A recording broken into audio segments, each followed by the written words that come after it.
Pues voy a empezar a grabar por si queréis quitar cámaras, dejarlas o lo que sea, ¿vale? Y bueno, pues aquí esto no lo voy a dejar todo el rato porque también quiero que se os vea, ¿vale? Quiero un poco, pues eso, que haya visibilidad, somos pues también diferentes perfiles, que eso yo creo que es maravilloso y enriquecedor, ¿vale? O yo por lo menos a mí me encanta, me emociona. ¿Vale? Entonces, bueno, pues esto es simplemente para tenerlo de referencia al principio y cuando ya estemos hablando, pues ya lo quito, ¿vale? Vale. Pues nada, ¿quién quiere empezar? ¿Quién nos comparte su orgullo como superviviente? Pues mira, mi orgullo como superviviente, ¿está grabando ya? Sí. Sí, mi orgullo como superviviente ha sido muchos Zoom. Tuvimos una reunión de supervivientes en persona, fuimos 8 y hicimos la cena para celebrar el 14 de abril, que no lo pudimos celebrar el 14 de abril porque estábamos confinados. Esto, mi orgullo ha sido demasiado online, muchas cosas, aún me queda una cosa, pero mucho lío. Con mi madre aquí, que no sé si la habéis visto, que ha pasado por de que ha venido a ver lo que estaba haciendo. Y bueno, yo ¿hago reivindicaciones de supervivientes o me espero a...? Sí, o sea, ¿puedes hacer todas ya o Yo esperas a me que... Sí, puedes centraría hacerlo ya todo. en lo socioeconómico, Ajá. que muchas personas de las que vivimos la época aquella que no habían tratamientos, que teníamos enfermedades, que tenemos estrés postraumático. O sea, llevamos 25 o 30 años con ese estrés y eso afecta mucho en la calidad de vida, afecta a nivel físico y a nivel psicológico. Total. Mira, yo cuando leí el manifiesto de supervivientes la primera vez, lo que más me chocó fue lo de los ataques de ira, tía, que a mí de vez en cuando me dan ataques de ira y yo nunca lo había relacionado con un tema emocional de ser un superviviente y me dio que pensar. Bueno, el sentimiento de soledad, el sentimiento y la realidad de soledad, porque hay muchos supervivientes que están solos, que viven solos, que sus familias no los han aceptado, que sus amigos no los han aceptado, que han tenido pareja y bueno, pero los que no han tenido pareja han estado mucho más solos. Y luego en la vida laboral ha sido muy difícil y muchos no han o no hemos cotizado lo suficiente como para tener pensiones dignas. Hay mucha gente que está con las pensiones que ahora son de 400 y pico euros. Y todos sabemos cómo están los precios de los pisos, las comidas. Hay mucha gente que vive en exclusión, en exclusión social, sin posibilidades. Vamos, Sí. esperemos ahora que el salario mínimo vital se pueda cobrar con la pensión no contributiva. Pero sí. bueno, pues eso, ya luego hablo en tertulia. Vale. ¿Vale? ¿Alguien más que quiera seguir? A ver quién sigue. Soy Ana Rosa, vivo en Fuerteventura, soy de las Islas Canarias, colaboro con el grupo de salud del colectivo Altijay, un colectivo LGTB, y yo fui diagnosticada del VIH en el año 92. En aquel momento, cuando fui diagnosticada, pues yo pienso que como todos, la mayoría de las personas que somos portadores del VIH, fue un jarro de agua fría Y claro, eso conllevó a estar deprimida, el encerrarte en ti misma, no querer comentárselo a nadie. Yo contraje el VIH porque mi pareja era toxicómano y me lo transmitió, o sea, me lo contrajo. También la culpa fue mía en cierto modo porque fui yo la que no tuve las prevenciones necesarias. Me fié de su palabra y no seguía más allá.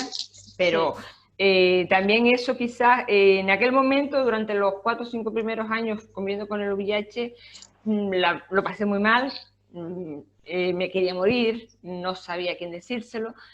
Hasta que ya después, como al vivir en Fuerteventura no teníamos especialistas del VIH aquí en la isla, todos los pacientes VIH eran remitidos al hospital de Gran Canaria. Y claro, ante el temor de que, porque iba constantemente a Gran Canaria a las revisiones, que me viera mi familia en Gran Canaria y no ir a visitarlo, me creaba un dilema hasta el momento que se lo comuniqué, pero fue soltarle, soy portadora del VIH y no hablamos más del tema. O sea, como que suelta una bomba y esconde la mano y nada más.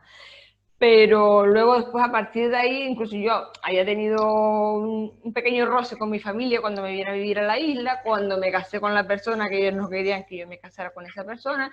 Entonces, claro, todo ese conflicto familiar ya lo tenía agravado después por mi situación de salud, pero ellos cuando yo regresé, porque me mudé a Galicia a vivir con la familia de él, y cuando regresé ellos me aceptaron. Entonces, la cosa ya empezó como a caminar. En aquel momento se lo dije a mis padres. Y luego, poco a poco, pues, por la necesidad de expresar mi situación y saber de otras personas que vivieran con el VIH, cómo afrontaban la vida día a día, pues fue lo que me ayudó bastante, a través de asociaciones aquí de las diferentes islas, a asistir a encuentros, a conocer gente, y veían que ellos seguían hacia adelante, que el tener VIH no les impedía avanzar. Y recuerdo que una de las primeras reuniones que fui en Lanzarote, una asociación, una de las charlas que daban con las familias, hacían charlas cada 15 días, una vez era con solo las personas VIH y a la semana siguiente era con familiares. Y coincidió que yo estaba en Lanzarote con una hermana y fuimos a la charla. Y el chico que puso estaba hablando ahí en la reunión, una cosa que se me quedó grabada y con el tiempo yo he descubierto que era verdad todo lo que él decía. Nosotros, las personas con VIH, llevamos atrás una mochila cargada de muchas cosas. Un peso que no podemos avanzar con ese peso que llevamos atrás. Entonces, a medida que tú vas caminando y lo vas soltando, se te va aligerando esa mochila.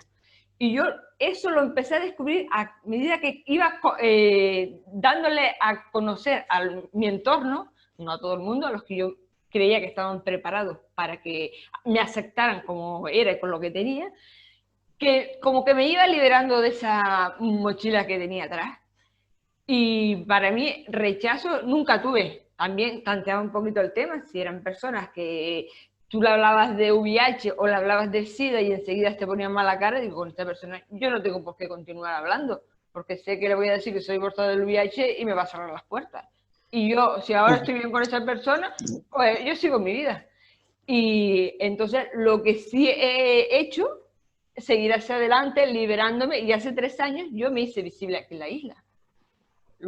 Anteriormente, como 4 o 5 años, tenía la inquietud de formar parte de una asociación y colaborar, pero no tenía estabilidad económica. Estaba viviendo yo sola, entonces claro, digo, si no tengo quien me alimente, yo tampoco voy a dar un paso en falso.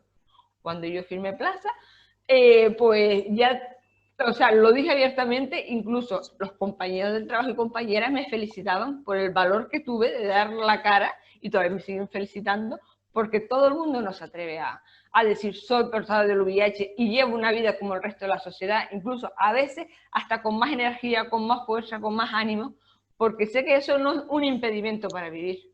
Sabemos que el VIH es una enfermedad crónica, sabemos cuáles son los medios de transmisión, entonces si somos conscientes de que tenemos que cuidarnos y cuidarnos a las personas con las que nos relacionamos en prácticas de sexo, pues lo que tenemos que hacer es cuidarnos. Y encima, si somos indetectables, se sabe que una persona indetectable es intransmisible. Entonces, eso es lo que yo digo a la sociedad, para que sea un poco más consciente, porque hay también mucho desconocimiento en la sociedad de lo que es un VIH, confunden términos, confunden que no hace 2 años me dice un señor en una charla que teníamos en la calle, hablando de las medidas de prevención que trabajábamos en el colectivo, y dice un hombre, pero esa enfermedad la pueden tener las mujeres. Un señor de 50 y pocos años. Yo me quedé alucinando, digo, ¿cómo puede haber gente todavía ignorante? Porque es que con poco que sepas, te puedes informar. Con toda la información que hay en la calle hoy en día, ya no es como antiguamente, que era todo tabú. Totalmente. Ahora se habla abiertamente de ese tema. Entonces, yo pienso que la gente es por ignorancia o porque se deja guiar por lo que dice o por la mentalidad, no lo sé. Pero que tendría que haber más información y formación. También los medios de comunicación hace 3 años, 2 años y medio, cuando ya empezaba yo a relacionarme con los medios para divulgar el trabajo que estábamos haciendo en el colectivo, tenía que corregir a los profesionales, porque no sabían diferenciar un VIH entre un SIDA, un contagio entre una transmisión. Claro que si ellos publican eso, ya la sociedad se queda con lo que dicen ellos, no lo que decimos los que entendemos del tema. Entonces, pienso que eso, que tenemos que informar, dar formación e información correcta, y son nada más que 2 o 3 conceptos, pero tenerlos claros. Y otra de las cosas que también por las cuales yo me siento orgullosa es porque nosotros en el colectivo hacemos pruebas tanto de VIH como sífilis y hepatitis C, de forma anónima, confidencial y gratuita, y lo que yo digo a la sociedad es que deberíamos hacernos las pruebas del VIH todas las personas que tienen relaciones sexuales sin protección. ¿Por qué? Porque una persona que es portador del VIH y no se ha hecho la prueba por temor, no desconoce cuál es su serología, se está relacionando con otra persona y a lo mejor no está usando un condón. Entonces, ¿eso qué conlleva? A que si tú lo tienes, sin saberlo, se lo estás transmitiendo a esa persona y así sucesivamente, es una cadena. Si te haces la prueba, te da el diagnóstico positivo, no tiene cura, lo sabemos, pero sabemos que es un tratamiento que te puede estabilizar el virus, te lo dejan detectable y puedes tener una relación más segura. O sea, una persona inyectable es igual a una persona intransmisible. Entonces, yo aconsejo a toda la sociedad que tiene relaciones sexuales sin protección que se haga la prueba.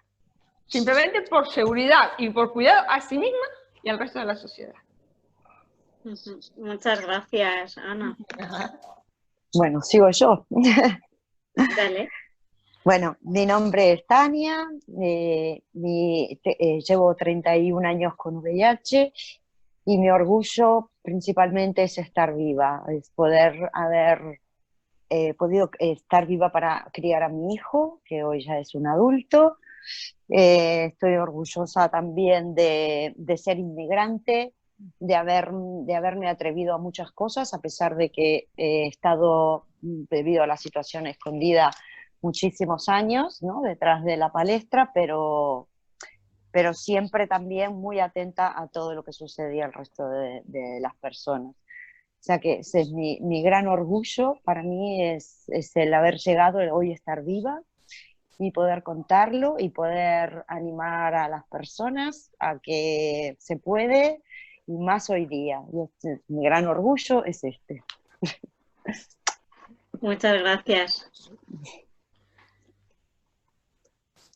Jesús.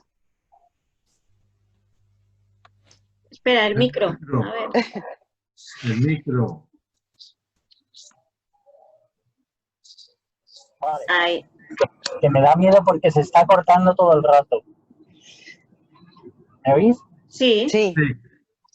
Que se está cortando la conexión constantemente. Entonces me da un poco de corte estar hablando y que se corte, pero bueno. Yo animo, han salido bastantes cosas.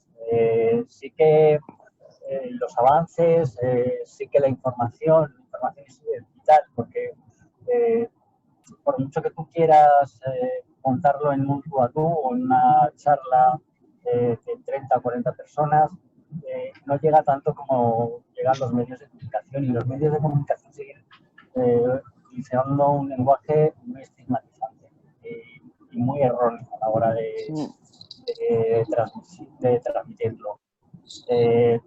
Y eso es muy difícil de conseguir cambiar. Se intenta, pero es realmente muy difícil.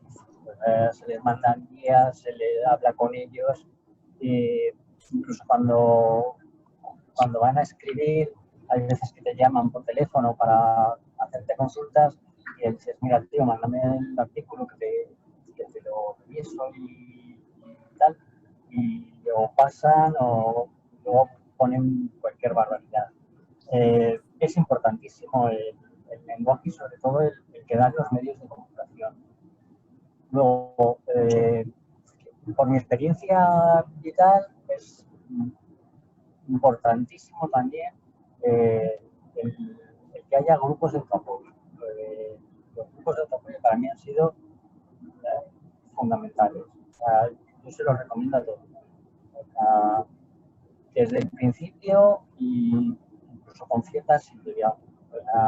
Aunque haya pasado el tiempo, siempre es necesario volver a retomarlo. No digo que sea imprescindible ir constantemente.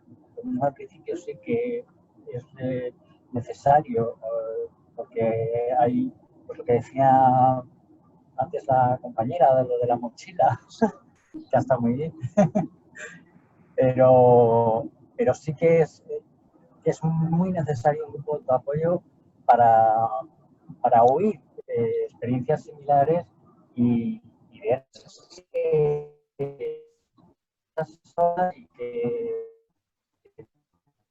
la vida sigue, que esto estar ahí no tiene por qué ir mal. Puede tener sus baches, pero como cualquier otra persona, no tiene ninguna diferencia con cualquier otra persona. Yo insisto, también lo que acaba de decir, ante la prueba. O sea, seas hetero, seas gay, seas lo que sea, hazte la prueba, porque es que si lo tienes y lo estás transmitiendo y no lo sabes, es que es una pirámide. O sea, tu relación se va a convertir en dos, se va a convertir, o sea, y eso hay que cortar.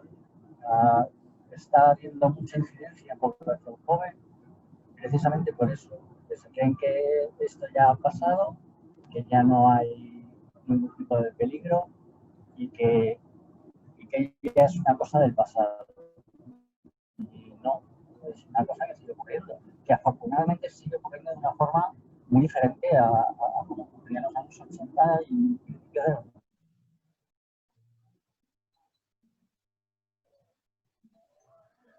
se ha quedado colgado. Que está viendo al hospital, a terceras analíticas, a la consulta del médico y a por la medicación, es una putada, sí o sí.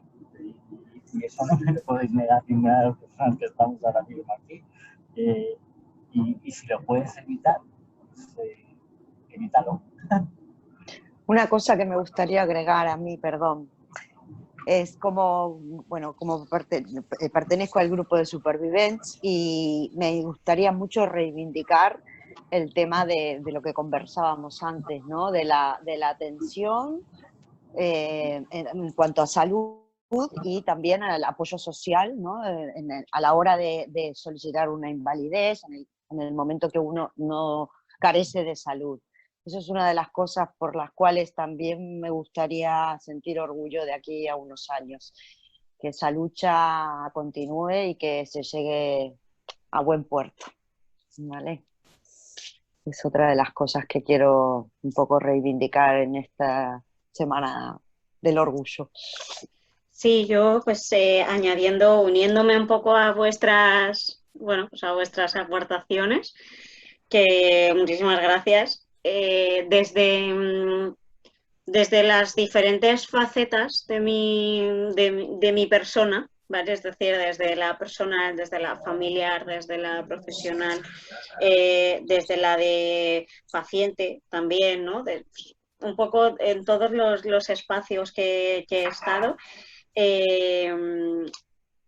considero que, de lo que más orgullosa me siento como superviviente, una de ellas es de reivindicarlo, ¿vale? Porque sí que es verdad que ahí los y las supervivientes dijeron, no, somos supervivientes desde esta época, ¿no?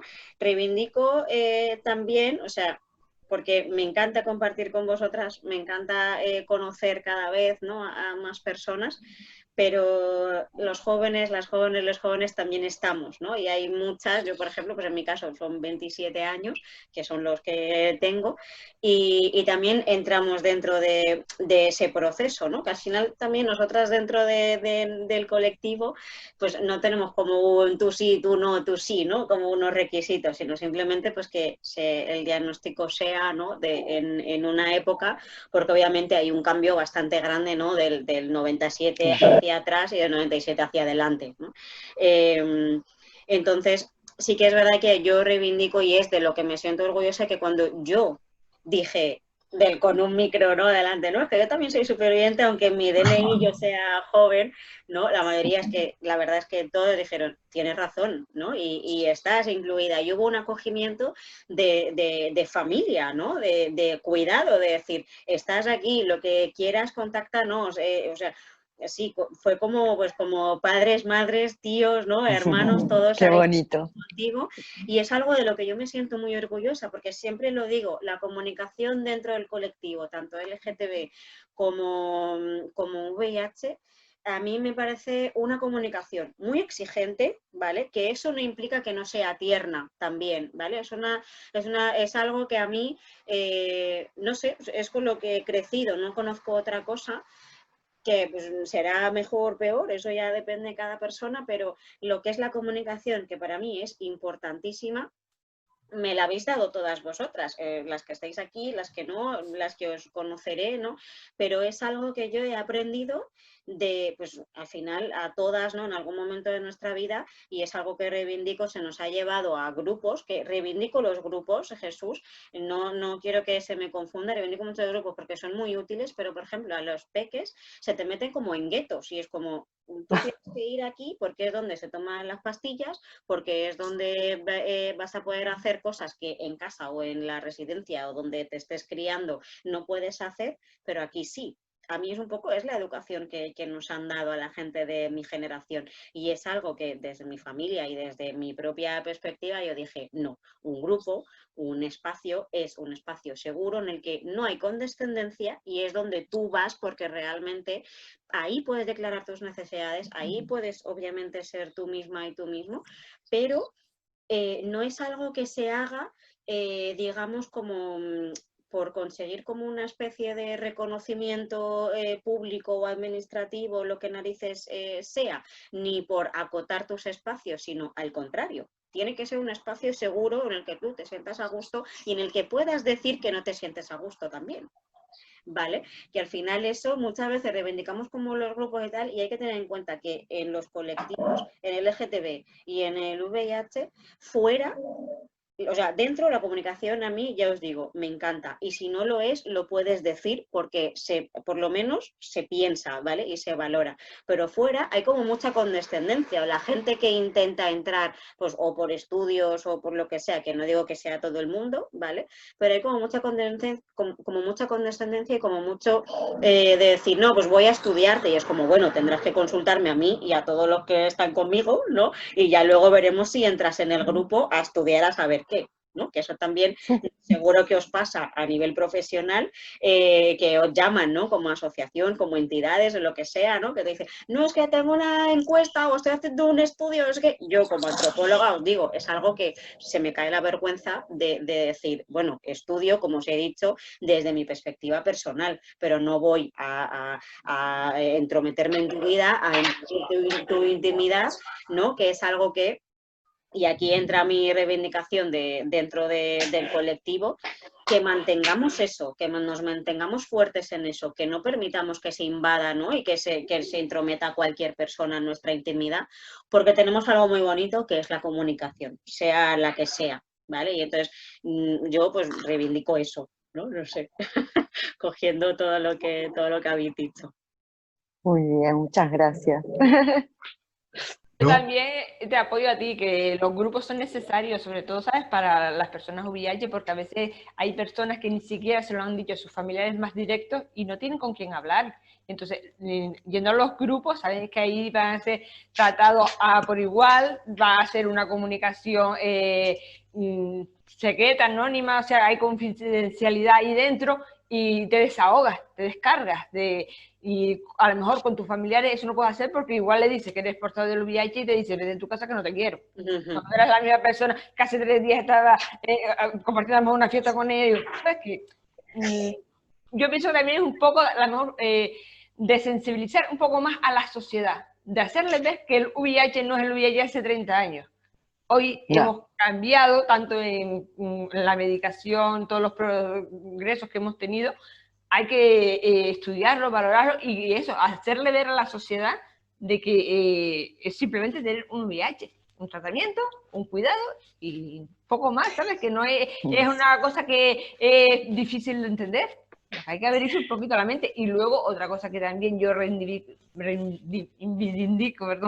desde mi grupo, es que cuanto más personas nos hagamos visibles, más, la sociedad lo normalizará más, porque de lo que no se ve no se habla, de lo que no se habla no existe.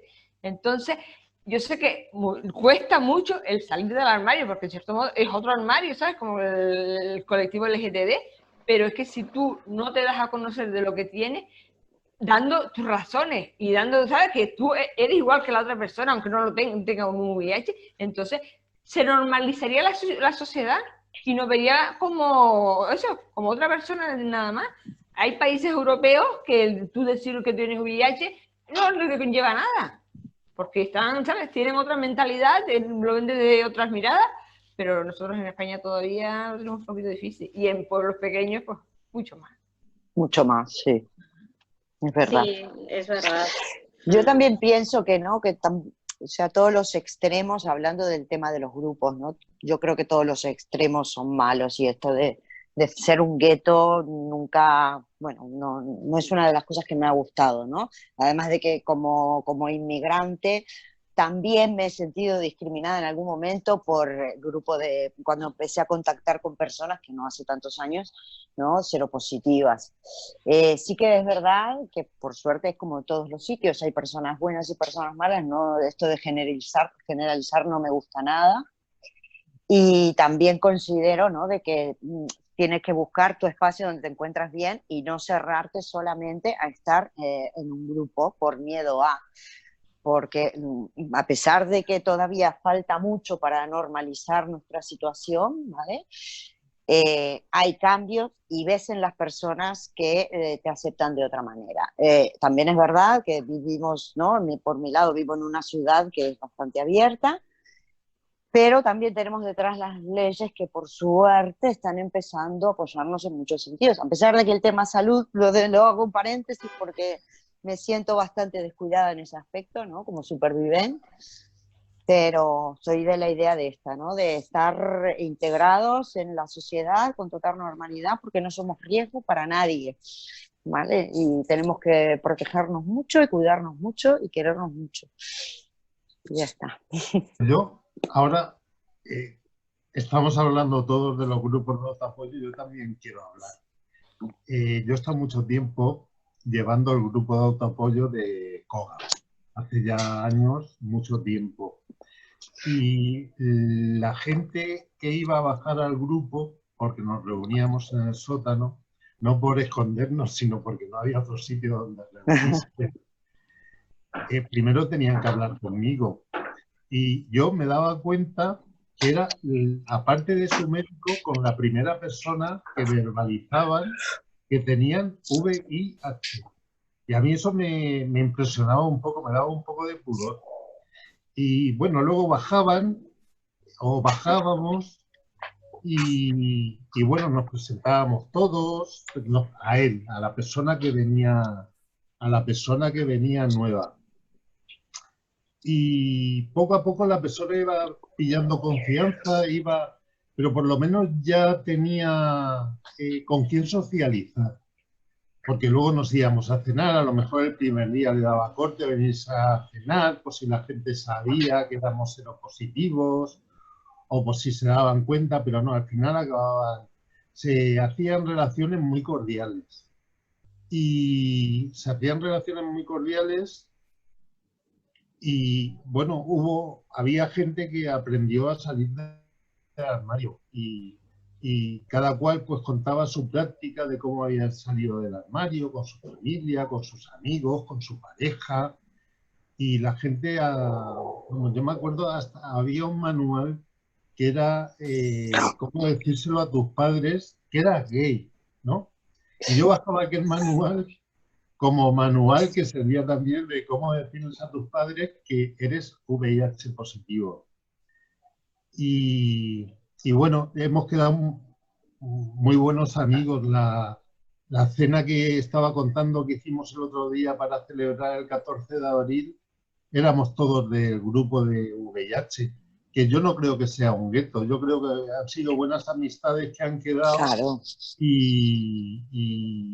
Y nada, y ahí hemos seguido. Y respecto a la visibilidad, yo tengo que decir que de lo más orgulloso que estoy es de haberme hecho visible hace mucho tiempo, muchos años. Y recordar con Jesús una pancarta que sacamos 2 años seguidos que ponía visibilidad igual a vida, para el orgullo. Íbamos la pancarta del orgullo de la visibilidad igual a vida, que es un poco lo de ACTA, de silencio igual a muerte. No. Y bueno, yo os dejo seguir. Sí, sí, sí. Eso ha salido en bastantes fotos. Sí, ha salido en bastantes fotos. Sí.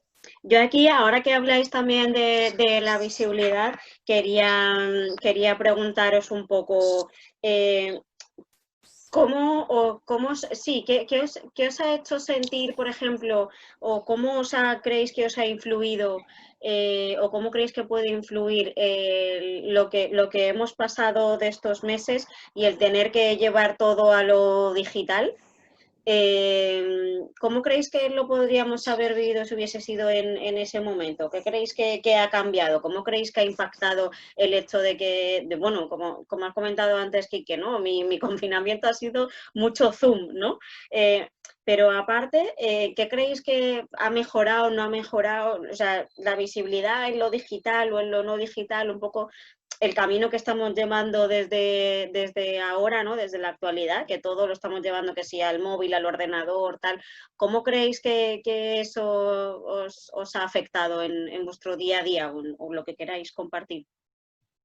Bueno, yo en mi caso ha sido todo lo contrario, porque no solamente es que me he aislado en el pueblo, sino que es que me he aislado prácticamente de todo lo tecnológico. O sea, no es que no tenga ni móvil ni nada, pero es que he pasado completamente de toda la tecnología y de todo. No he querido saber nada prácticamente de nada. Así que yo aquí no puedo dar un testimonio porque es que no he tenido esta experiencia. Es la primera experiencia que tengo en cuanto a lo digital con el tema del COVID.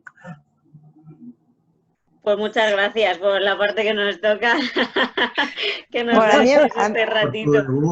A mí en mi caso, bueno, yo estoy un poco acostumbrada porque mi comunicación con mi familia desde mi país es a través de lo que videollamadas. Uh-huh. Entonces sí, se me ha hecho incluso hasta un poco pesado, porque claro, una cosa, ¿no? Presencial, o sea, videollamadas solamente con algunas personas y el resto es presencial. Y esto era todo el día, que al final era como que te absorbía, ¿no? Pero a nivel, o sea, si esta herramienta la hubiese tenido yo en el año 89, pues otra cosa hubiese sido. Yo he estado muchos años muy sola, porque además no me ha pasado lo que a mucha gente de aquí, ¿no? Que fue como una pandemia en la cual conocías a todo el mundo. Para mí la pandemia la viví desde el silencio, desde la oscuridad. Era mi sola, no había nadie de mi alrededor que lo tuviera, entonces no tenía con quién compartirlo y a quien lo decía me sentenciaban. O sea, yo tuve una sentencia que me dijeron te queda 1 año de vida y y no existían ni las asociaciones ni nada en mi país. Entonces fue muy duro, y incluso cuando empecé a contactar, que fue ya viviendo aquí en España, me inicié, digamos, a través de lo que era un foro que existía y un chat que había. O sea que yo creo que es muy positivo el tema de que exista esta herramienta, ¿no? Todo tiene sus pros y sus contras. Siempre prefiero, ¿no?, lo que es la presencia, el contacto con la otra persona, ¿no?, en vivo, ¿no? No en directo a través de una cámara, pero bueno, lo valoro mucho. Lo valoro mucho. Yo por mi parte lo veo positivo porque, en cierto modo, al no poder salir a relacionarte con nadie, pues es una forma de estar en contacto con las personas. Yo he tenido que aprender mucha tecnología para poder llevar el seguimiento de las diferentes reuniones, porque todas no eran por el Zoom, había otros medios de hacer las reuniones, pero también veo la ventaja, digamos, de que a lugares que si haces una charla aquí en cualquier centro cultural o en la calle, donde quiera que la hagas, a lo mejor te acuden 10 o 12 personas, a través de las redes te ven infinidad de gente, o sea que también es una puerta abierta a que te vean más personas en ese sentido. La parte que no me gusta tanto es que, claro, yo normalmente cuando, o sea, la gente que conozco, se sabe que tienen carencias afectivas, a mí me encanta abrazar, a dar sus buenas abrazones, y eso lo noto, falta tanto para mí. Nos ha cambiado la vida, ¿eh? Para la gente que normalmente cuando los veía los trataba de esa manera, ahora con la distancia, pues, bueno, tiene sus pros. No he estado 3 meses sin ver a mi hijo y fue como, por favor, no, que era lo más importante. No, yo una hermana mía ha venido a vivir conmigo, pero eso que estamos y no nos abrazamos, entonces no. Yo también llevo muy mal de la falta de contacto físico. Sí. Pues sí. Tú sabes si esto cambia, pero en cuanto a la tecnología, bien, ¿sabes? Por ese sentido, porque nos abren más puertas, llegamos a más lugares. Pues sí. Bueno, chicas, pues íbamos a acabar a las 7. Yo, ya no sé qué hora es, terminamos. pero yo también ya tengo que marchar. Sí, yo pues comentar lo último, que pues todas habéis dicho que positivo, lo de pues el orgullo, ¿no? Y un poco toda la relación online, pues yo aporto como otra perspectiva, ¿no? Así por chincharos ya para terminar. Bueno, yo considero que por una parte sí que es positiva, pero a mí un poco donde me ha influido o donde he visto más la atención, y antes hemos hablado, ¿no? Pues al final, en nuestro caso, pues como comentábamos, ¿no? A lo largo de la historia, que si la discapacidad, que si las remuneraciones, ¿no? Que si un poco todo eso, al final lo que es el VIH crónico, ¿no? Es hasta cierto tiempo no se ha considerado también discapacidad. No sé, no recuerdo exactamente a partir de qué año ya no se consideraba, ¿no? Con cierto grado, con no y tal.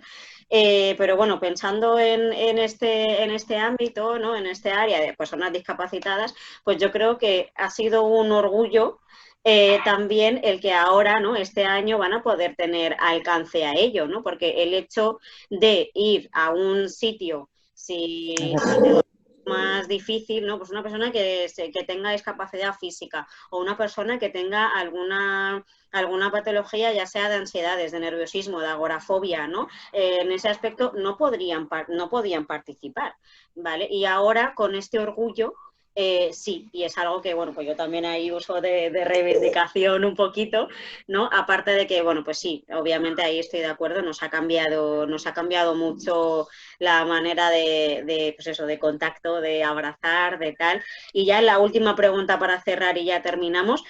¿Cómo creéis que vamos a afrontar esto, de que nos haya cambiado el contacto, los espacios también de socialización, que como os digo, pues nuestra comunicación es mucho más comunitaria, más cercana, más respetuosa? ¿Cómo creéis que vamos a afrontar, pues yo qué sé, pues dentro del colectivo LGTB, ¿no? Teníamos espacios como muy concretos, ¿no? Espacios a lo mejor no mixtos, solo para dentro del colectivo, o espacios sociales o de ocio, ¿no? Como puede ser pub, saunas, tal. tal, que no, de momento no están abiertos. O yo qué sé, dentro del colectivo VIH se nos ha invadido también el espacio en nuestras consultas en los hospitales, un poco. ¿Cómo creéis que vamos a poder afrontar eso? ¿Cómo creéis que se va a ir estabilizando? Pues yo lo veo muy difícil, ¿eh? Porque esto ha venido para quedarse mucho tiempo. Ya. Y bueno, desde luego a mí me gusta ir a la calle y me gusta ir a las terrazas y me gusta ir a los bares y me gusta salir a cenar con los amigos y tener limitaciones en todo eso. Y va a haber mucha gente que única y exclusivamente están fuera del armario en el ambiente, que van a estar,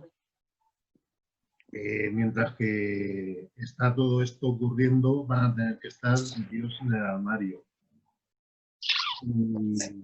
Y bueno, me imagino también que las aplicaciones estarán echando chispas, pero también que la gente tiene mucho miedo, o tenemos mucho miedo.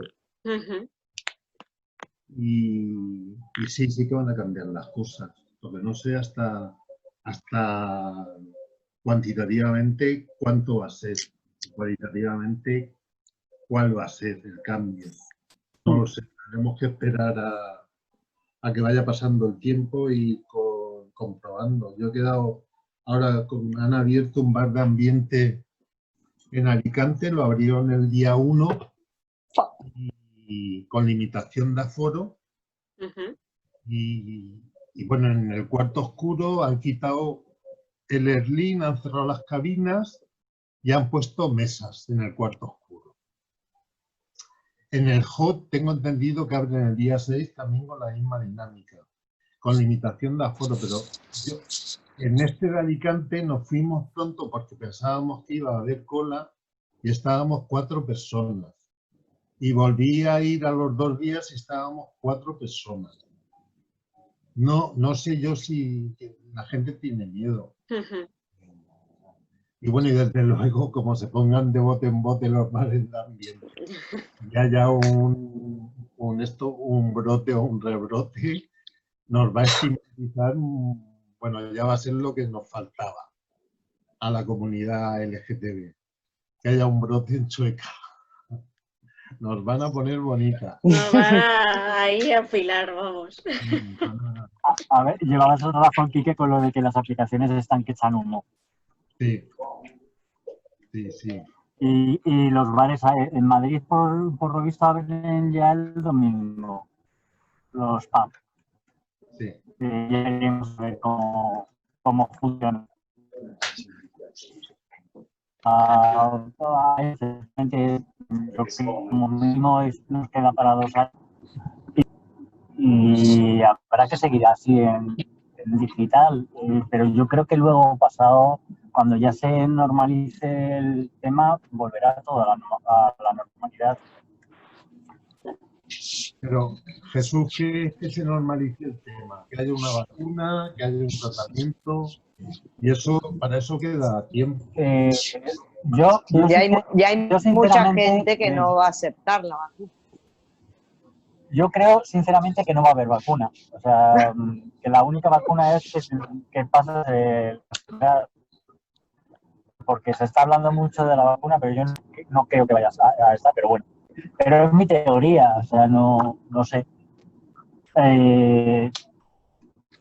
Y ya te digo que yo le estimo que esta situación, un mínimo 1 año y medio nos queda. Sí. Bueno, para mí es toda una incógnita. Perdón. Sí, claro, es una incógnita para todas. Para la OMS, para el gobierno. Sí. Por eso es una pregunta para contestar que, o sea, creo que tendremos que reaprender, ¿no? A comunicarnos y a relacionarnos de otra manera lo mejor posible, ¿no? No tanto con el tema solamente online, que la verdad que si no sería terrible, pero manteniendo las distancias. Yo por mi parte, o sea, me siento totalmente un poco, ¿no? Como con miedo a todo esto, o sea, ya de momento estoy imposibilitada de ir a mi trabajo. Mi trabajo es muy físico, yo estoy en contacto permanente con, ¿no?, con niños, con adolescentes, con familias, achuchando, y para mí esto se acabó, o sea, no sé cómo lo voy a hacer, realmente me encuentro en esta disyuntiva, ¿no? Del miedo, del querer atreverme, estoy como muy, todo muy, ¿no? Muy embotado ahí, como me falta. Y es el tiempo que estoy intentando darme ahora en esta semana, saber cómo lo voy digiriendo, por decirlo de una manera, ¿no? Chicas, yo lo siento mucho, pero me tengo que ir. Ya me tengo que ir. Bueno, sí, a mí se me está agotando la batería. Nada, muchísimas, pues lo dejamos aquí, muchísimas gracias. Vale. Muchas gracias a vosotros, un por placer. estar, gracias a todas, ¿vale? Por vuestro tiempo, por vuestro espacio, por compartir. Bueno, aquí he puesto, ya os digo, como no sabía, pues bueno, gracias a Supervivents, pues por compartir todo esto con nosotras, gracias a Fundación 26 de diciembre. También pues por toda la coordinación, gracias al TIJAI, que Ana, que no sabía y pues no le he puesto, pero también muchísimas gracias. ¿Vale? Y nada, y feliz orgullo, y seguimos compartiendo en cuanto se pueda, ¿vale? Muy bien. Muchas gracias, un saludo para todos. Buen Muchas fin de, gracias por la hasta luego. invitación y ya sabes dónde estamos, ¿vale? Besitos. Igualmente. Adiós, Venga, guapos. Chao.